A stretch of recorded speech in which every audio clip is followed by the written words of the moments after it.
The car wasn't meant to be where her life stopped. It was supposed to be temporary. A place between things. A place while she figured it out. But time didn't move the way plans did.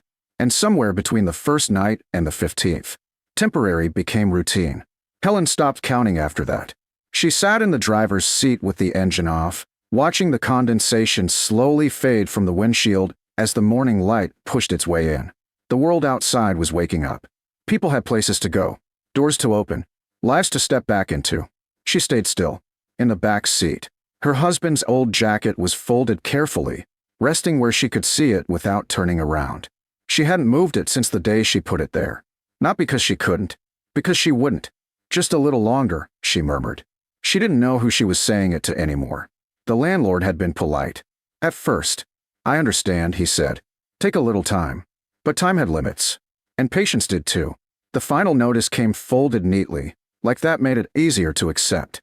She had packed slowly, carefully, not because there was a lot, but because everything she kept mattered. And now, it all fit in the car. Helen stepped outside, stretching her back, letting the cool air settle into her lungs. The parking lot was mostly empty.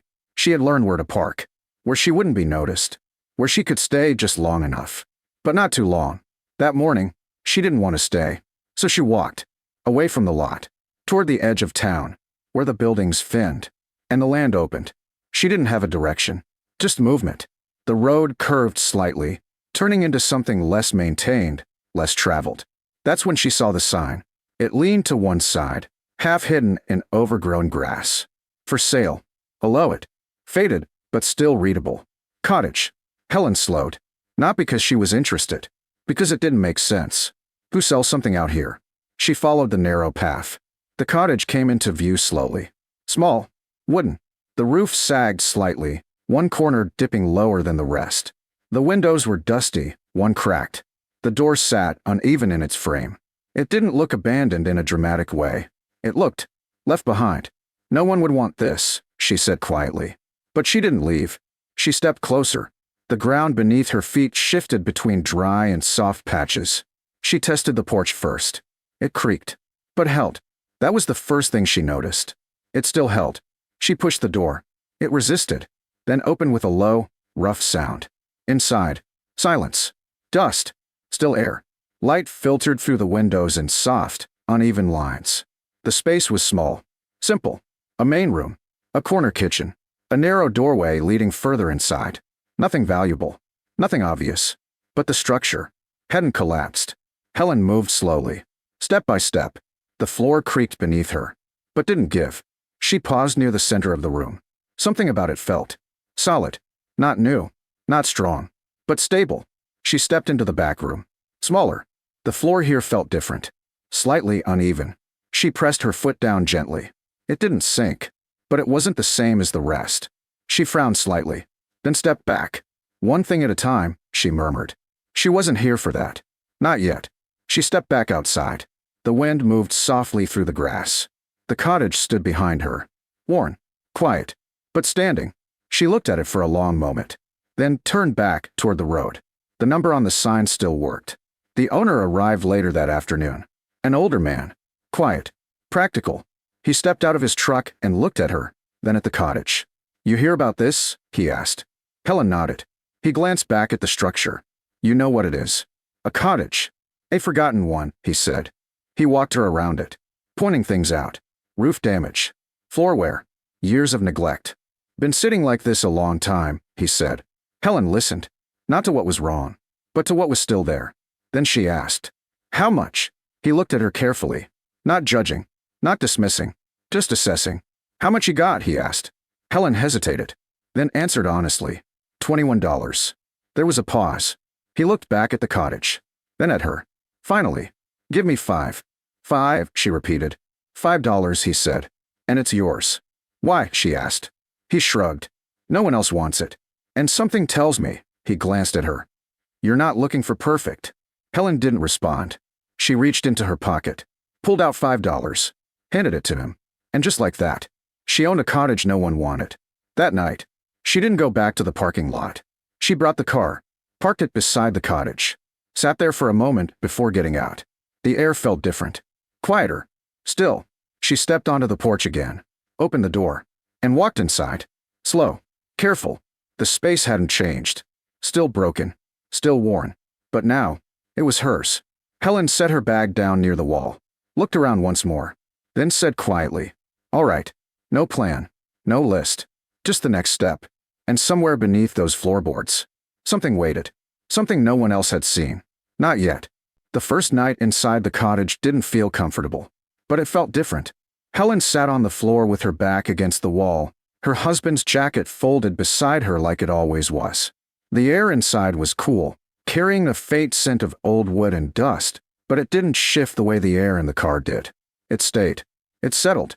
No passing headlights. No footsteps outside the window. No sudden noise to pull her out of sleep. Just quiet. That alone felt like something she hadn't had in a long time. By morning, reality settled in. The cottage wasn't just a place to sit. If she was going to stay, she had to make it work. Helen stood slowly, brushing dust from her hands, and looked around again. Not at everything. Just the next problem. That was the rule now. Not everything. Just the next thing. The door, she said softly. It didn't close properly. Hung unevenly, leaving a narrow gap along the frame.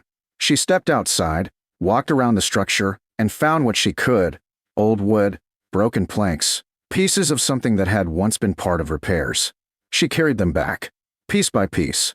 Using pressure and careful placement, she adjusted the frame, reinforced the hinge, and forced the door to sit more evenly. It didn't seal completely, but when she stepped back and pushed it closed, it stayed. That night, the wind didn't slip inside as easily, and that mattered. The second problem, the roof. Light filtered through two main gaps, enough to let in water when it rained. Helen climbed carefully onto the lower section, testing every step before shifting her weight. The wood creaked beneath her, but held. She placed boards over the largest openings, securing them with nails she pulled from loose pieces scattered around the property. It wasn't clean, but it was enough. By the time she climbed down, the worst of it was covered. That night, the cottage held the air differently. Not warm, but steady, and steady was enough. By the end of the first week, the space had changed. Not visually, not in a way anyone else would notice, but in function. It held, and that meant she could stay. Food was still a problem. Her money, already low, dropped further. She stretched it, bought only what she needed. But she knew that wouldn't last. So she adapted. The land around the cottage wasn't empty. It just required attention. She found small edible plants along the edges. Leftover growth from what the land had once been. Not much, but enough to supplement. She made fewer trips into town, used less, saved more. By the second week, the cottage started to feel different. Not like something she found, like something she was shaping. She cleared the main room, swept the dust, organized what little she had, created sections: sleeping, food, storage. It still looked rough, but it felt controlled. "It's holding," she said quietly one evening. No one answered, but she didn't need them to. By the second month, she returned to the floor, the spot she had noticed before, the one that felt different, slightly uneven, not weak, just off. She hadn't forgotten. She had waited. Now, she was ready. Helen stood over it, pressing her foot down gently again. Same feeling, solid, but not natural. She stepped outside, found a tool, an old crowbar leaning against the side of the cottage, rusted but still strong. She brought it back inside, knelt down, pressed it between the boards. The wood resisted, then shifted. A low crack echoed through the room. Helen paused, not rushing, not reacting, just focused. She applied pressure again. The board lifted, then another, until there was an opening. Beneath, darkness, not empty, just hidden. She reached inside. Her fingers brushed against something solid. She pulled it up slowly. A box, wooden, old, but intact. She set it down carefully, opened it. Inside, cloth-wrapped bundles, layered, protected. Her hands didn't shake. Not yet. She unwrapped one, paused. Money, old bills, stacked tightly, preserved. She checked another, the same, and another, more. Her breath slowed, not from shock, from understanding. This wasn't random. This was hidden, left behind, forgotten, and now, found. Helen sat back slowly, the open box in front of her. The cottage remained quiet, unchanged, but everything had shifted. She didn't rush, didn't stand, didn't react the way most people would. Instead, she closed the box, carefully, and sat there for a while longer, thinking, because panic didn't build anything. Control did. When she finally stood, she didn't leave. She didn't run to spend it. That wasn't how she got here. She used it the same way she used everything else. Carefully, over the next few weeks. The cottage changed. Properly this time. She replaced damaged sections of the roof, reinforced the structure, fixed the flooring, made it stable, made it last. Not perfect, but strong. She improved the space, organized it, expanded it, turned it into something that worked. Then, she added something more. A small setup near the entrance. Simple supplies. Food. Water. Nothing complicated. Just useful. People noticed. Not immediately, but slowly. This place open. Yes. They stopped. Bought small things. Left. The cottage, once ignored, now had purpose. By the third month, it was stable. The money, still mostly untouched. Used only where needed. Saved. By the fourth month, the cottage didn't look abandoned anymore. It looked intentional. Alive. And then, everything shifted again. A car pulled up. Clean. Polished. A man stepped out. Well-dressed. Out of place. He looked at the cottage for a long moment. Then walked up. "You own this?" he asked. Helen nodded. He glanced around. "You've done a lot with it." She didn't respond. Just waited. He continued. "This land, it has potential." Helen looked at him. "I'm not selling it." He smiled slightly. "I'm not asking you to." A pause. "I'm asking if you'd consider building more. Not taking. Building. Together." Helen looked back at the cottage. The door she fixed. The roof she patched. The floor she opened. Everything she had changed. Then at the box. Still hidden again beneath the boards. Then back at him. "We can talk," she said. Because this time, she wasn't trying to survive. She was deciding what came next. And that was worth more than anything hidden beneath those floorboards. For the first time in a long time, the future didn't feel uncertain. It felt open.